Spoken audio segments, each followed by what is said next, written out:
I also want to find out how come he or she is thinking this way, because that's where you start uncovering rich details about something.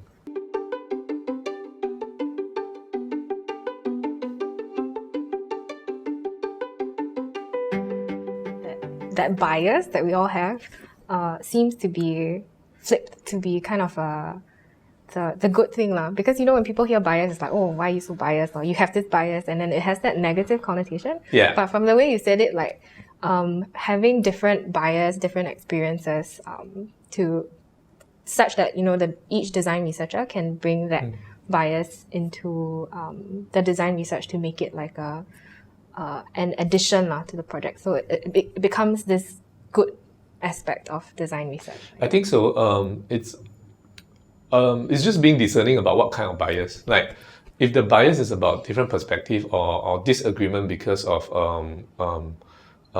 different perspectives, that's good bias, because that's enriching, right? That's dynamism, that's vibrant. There's another kind of bias that I think researchers watch out for would be deep inset mindset or a deep ingrained mindset that might be unfair. Let's say biases against a certain culture, bias against a certain organization. So the things that the respondents might actually convey, right? You might want to recognize, are those biases fair? Or rather, not even to say it's fair, because then you're judging, right? It's just to be able to recognize that are these biases ingrained biases that might have been experienced by that particular respondent. So then it's more about finding out why he or she says or performs certain behavior or says certain things, and that's where you want to dig. But then you always want to make sure that you recognize there's certain biases happening. Yeah. So I think there are also two kinds of bias for me, and maybe it's just for simplicity's sake. I don't really rationalize it so as clearly as always, because it happens so fast, right? But I tend to always try to recognize that, is this a different perspective, or is this just a kind of bias that they have? And then if it's a bias, I also want to find out how come he or she is thinking this way, because that's where you start uncovering rich details about something. Yeah.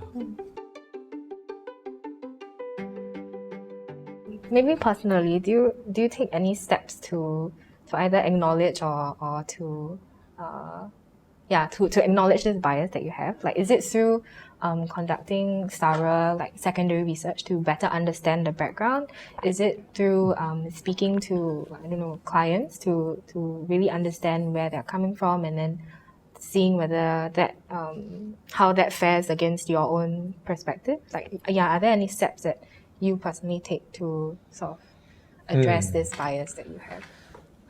It's always tricky. For me, it's that you also ask yourself the question: when do you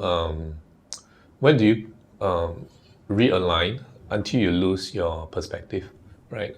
It's always a tricky kind of balance for me. But you're right in a way that secondary research informs. So being able to, I'm actually quite academic in that way lah. I like to get a lot more information about the subject matter, and the more the merrier. The only reason for that is also because most of the times when you enter a project, you typically have not spent like 10-20 years on that subject matter, and it's quite important to be able to get up to speed with what's going on in the industry at this moment in time, as well as for future trajectories. So secondary research is important for that. So once you have a certain group of people or group of problems that relates to certain groups or categories of users or people, you will have to qualify them quite well, right? Number two is then certain qualifications or qualifying processes will always still yield different kinds of people. As a design team,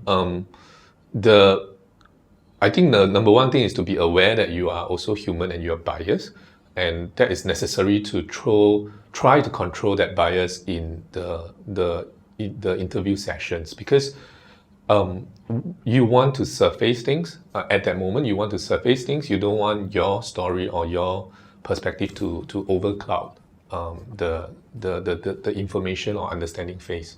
It's fair game when it comes to creation, synthesis, and things like that. Typically, there's like a million and one ways to synthesize the data, same data set, right? But it's usually guided by what you believe, what you want to push for, what you hear, and to also then fairly present a point of view or a story that that you know is beneficial, and that you know is honest to your clients. So it doesn't mean it has always to be the good things, right? It's good to surface out honestly what is going on. And again, you see all these terms are all very subjective. Honest, beneficial, all these are all subjective terms which has there's a biasness to it already, right? How you define it.